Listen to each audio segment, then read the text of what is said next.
in Christ alone. Ang tanong, kanino galing ang aral ng ating Panginoong Yesukristo? Yan ang ating bibigyan pansin. Kanino galing ang aral nila Apostol Pablo? Yan ang ating bibigyan pansin sa Biblia. Kasi po, maraming relihiyon ngayon sa buong mundo. Iba-iba ang paliwanag ng kanilang mga leader. Sila raw sinugo ng Diyos. Sila raw sinugo ni Jesus. Kung ano-ano na. Wala kang makita o wala kang marinig na ako'y sinugo ni Satanas. Wala. Wala. Kaya yan ang ating bibigyan pasin.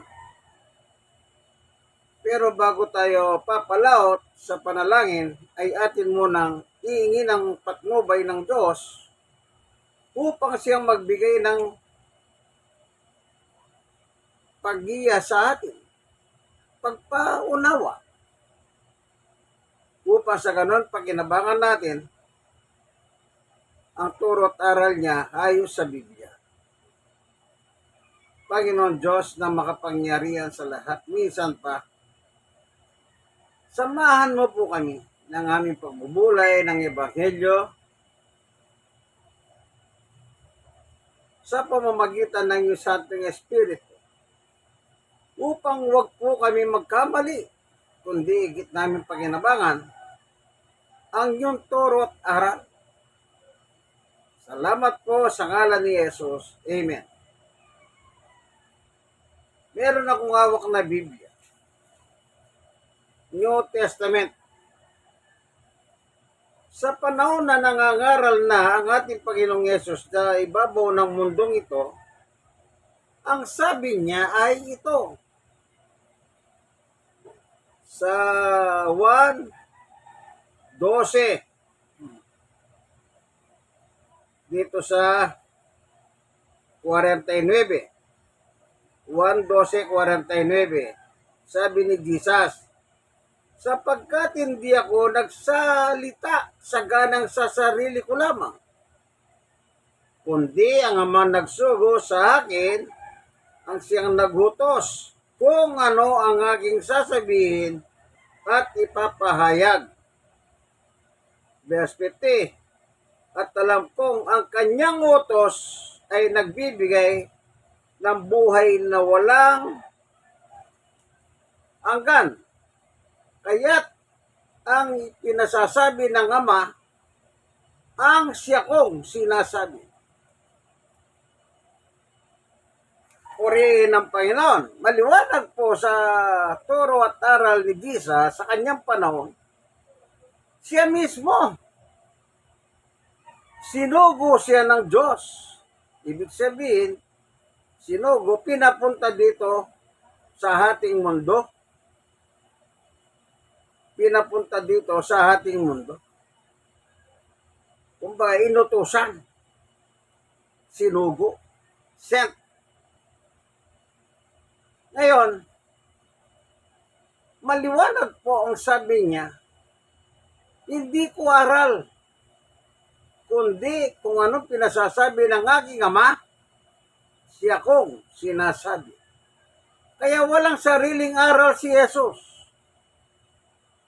Ang aral ng dala niya ay ang aral ng Diyos na sinabi sa kanya. Liwanag ha? 1:12:49-50. At kapag pinaniwalahan mo yung salita ng Diyos na dala ni Jesus, ano ang bunga? Anong bunga? Pag pinakinggan mo, pinaniwalaan mo, magkakaroon nito Ito.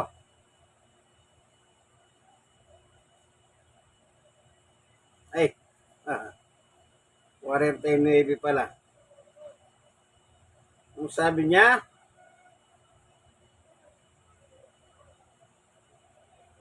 nagbibigay ng buhay na walang hanggan. So, yung aral ng Diyos na dala ni Jesus sa kanyang panahon, kapag tinanggap mo po yon, anong sabi niya? Anong pakinabang? Nagbibigay ng buhay na walang hanggan. Pag sinabing buhay na walang hanggan, yun ay sa piling ng Diyos. Kasi pininiwalaan mo yung aral ng Diyos na sinabi ng Panginoong Yesukristo. Kaya, ina-assure niya na sino man sumampalataya, magkakaroon ng buhay na walang hanggan.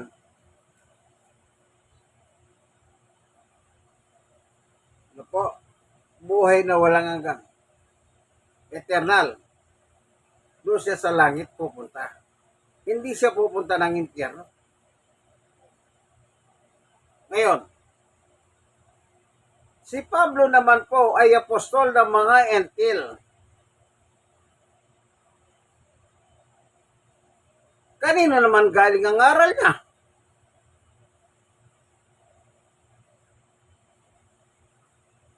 Tingnan naman natin. Sa Galacia, ito, babasahin ko. Lagi tayo nagbabasa para wala tayong katalo-talo. Kaya kahit anong salag nila, nakasulat na eh. Tatalo, mananalo ba sila? Kahit na manalo pang apelyido nila, hindi sila mananalo. Kaya marami na manalo. Nandun na sa dila ko. Ng mga Lipores ni Manalo, nandyan na rin lang. Ang nagpupimilit, nagibahin ako. Biyaya ng Diyos. Giba sila. Ba't hindi sila magigiba? Gumagata kong talata. Wala. Obra ba yung wala kang binabasa? Wala. Kaya balandra sila. Ano sabi ni Pablo? Galacia 1:11. Ibig kong malaman ninyo. Meron pala siyang ipapahayag. Meron pala siyang aminin. Meron siyang sasabihin. Pablo. Apostol Pablo. Ano bang iyong sasabihin? Ito. Sa Galacia 1:11. Kung ibig kong malaman ninyo, mga kapatid, na hindi katanang tao ang mabuting balita o salita ng Diyos, ipinangangaral ko. Yan. Hindi katanang tao o alamat ng tao o marites ng tao. Kanino? Apostol Pablo. Sa 12.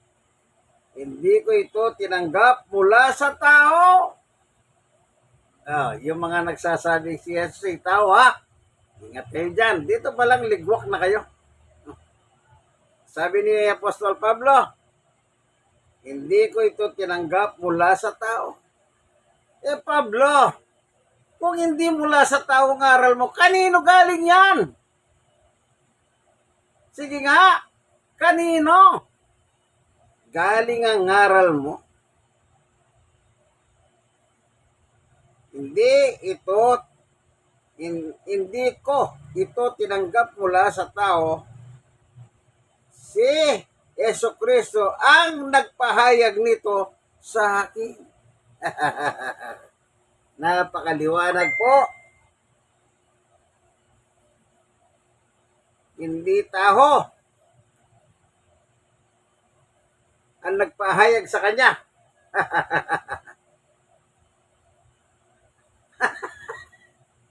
Sino raw? Ang Panginoong Yesukristo. Lumalabas ngayon, hindi pala tao si Jesus. Tingnan nyo Nung si Jesus at Pablo nag-uusap, nasaan si Jesus? Yan ang tanong, nasaan siya?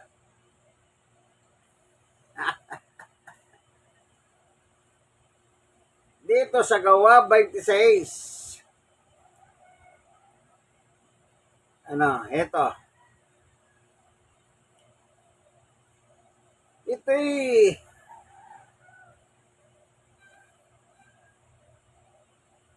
di ba si Jesus nangaral? Hinatulan ng kamatayan. Nandun sa libingan 3 araw at ng linggo ng umaga, pumunta si Magdalena, wala na yung bangkay. Nanatili siya dito sa lupa ng 40 dias. Yan ay nakalagay sa chapter 1 ng Gawa. At siya umakyat na sa langit kung saan siya nanggaling. Sabi ng anghel anghel ang may pahayag, hindi ako. Tingnan nga natin. Gawa, chapter 1, verse, ito.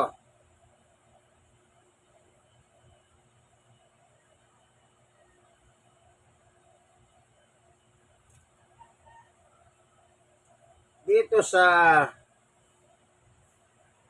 Gawa 1:6. Kaya't nang magkakasama si Jesus at ang mga halagad, nagtanong ang mga ito, Panginoon, itatatag ba ninyo muli ang kaharian ng Israel?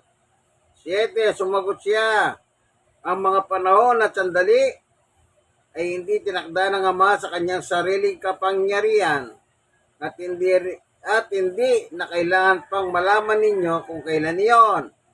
8, ngunit bibigyan kayo ng kapangyarihan pagbaba sa inyo ng Espiritu Santo at kayo magiging mga saksi ko sa Jerusalem, sa buong Judea at Samaria hanggang sa dulo ng daigdig. 9, pagkasabi nito, siya iniakyat sa langit. Samantalang nakatingin sila sa kanya at matakpan siya ng ulap. Saan nagpunta si Jesus? Langit. Pagkasabi nito, siya iniakyat sa langit. So, nasa langit si Jesus. Sa chapter 1 po ito, after na siya mabuhay sa maguli sa mga patay. At kasama niya ang kanyang mga halagad. Okay? So, habang sila'y nakatitig sa langit, 2 lalaking nakaputi ang biglang tumayo sa tabi nila. O si mga taga-Galilea, sabi nila, bakit kayo narito? Nakatingala sa langit. Itong si Jesus na umakyat sa langit ay magbabalik tulad ng nakita ninyong pag-akyat niya. So, umakyat sa langit. Sa Gawa 26, tandaan nyo, sabi ni Pablo, ang aral ko galing kay Jesus, hindi tao. Ay, yung mga tao dyan, na kung makapag-debate kayo, tao! Ayan, eto makinig kayo. Didebatein ninyo ang Biblia. Ligwak kayo. Sa Gawa 26, ito, si Pablo at si Jesus nag-uusap, samantalang si Jesus nasa langit. Umakyat Nakita nila, umakyat, tinakpan ng ulap, at pinatunayan ito ng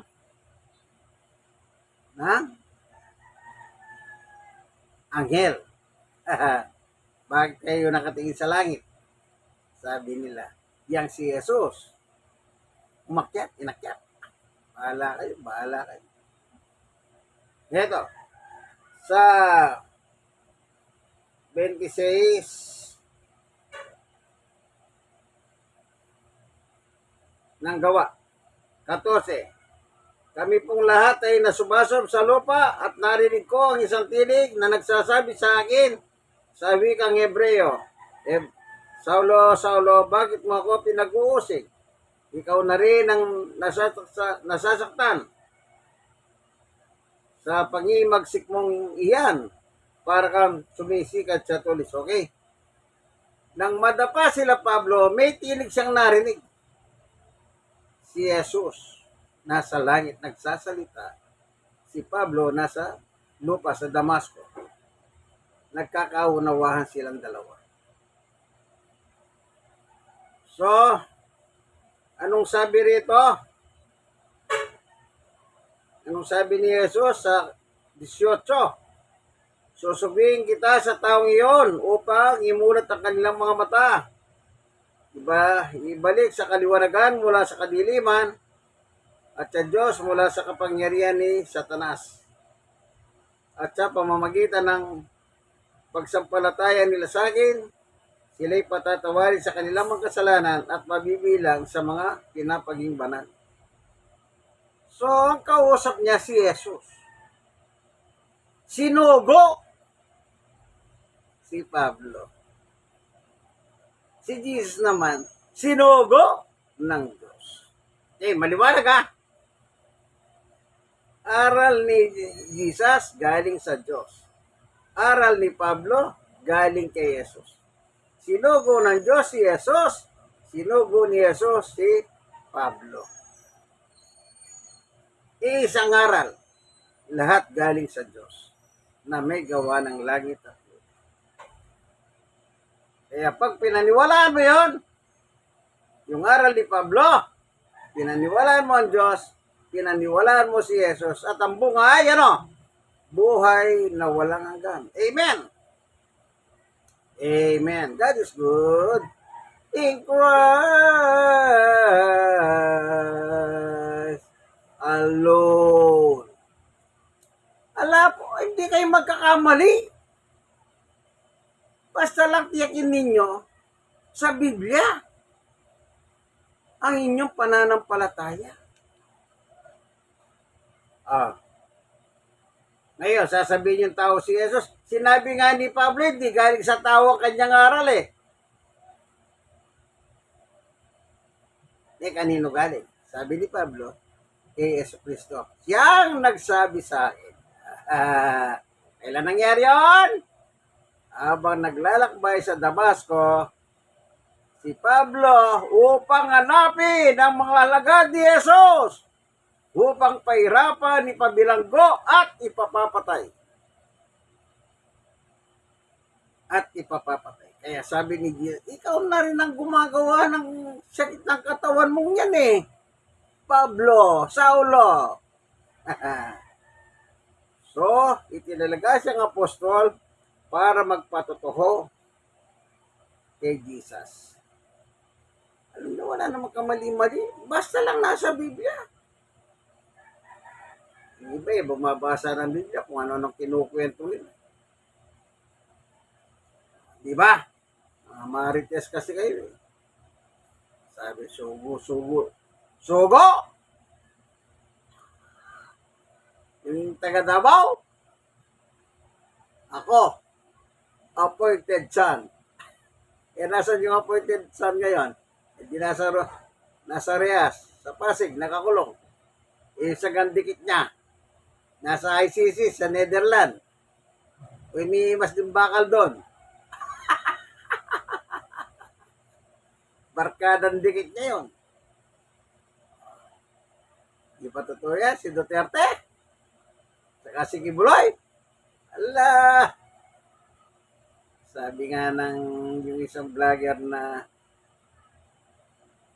kumabuhay siyang 140 years.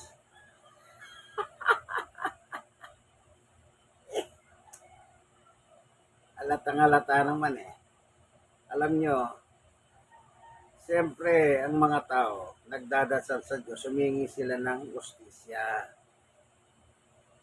Yung inapi ni Duterte, yung inapi ni Kibuloy, walang ginawa araw-gabi yan, kundi manalangin sa Diyos. Kukulitin ng Diyos. At tumugon naman ang Diyos sa kanilang kahilingan. Nasaan ngayon yung magbarkada na yon? Si Mr. o si Mayor, nanalo siyang Mayor. Mayor Rodrigo Roa Duterte. Eh, yung isa, talo ng Apollo Kibuloy. Talo siya. Nasaan siya? Di nakakulong. Siyempre, yung biktima po nila, walang personalan dito.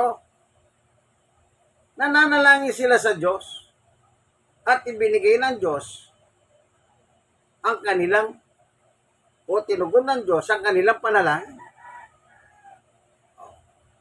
Anong panalangin nila? Hustisya! Hustisya.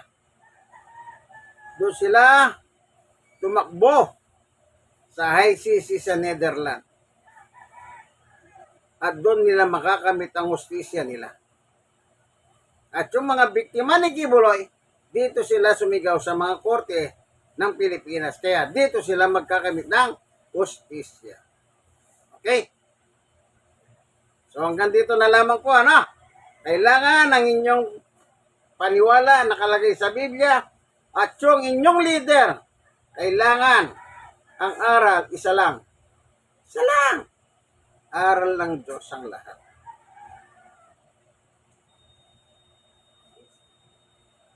Ito po ang inyong kaibigan kay Jesus. Ito po, Brother Manny Bautista. Nawa, nakapulot kayo ng tamang aral sa Biblia. God bless us all po. Like. Share na share. Kayo mga na-share, share nyo sa kanila. Itong aral na ito. God bless us all. Bye.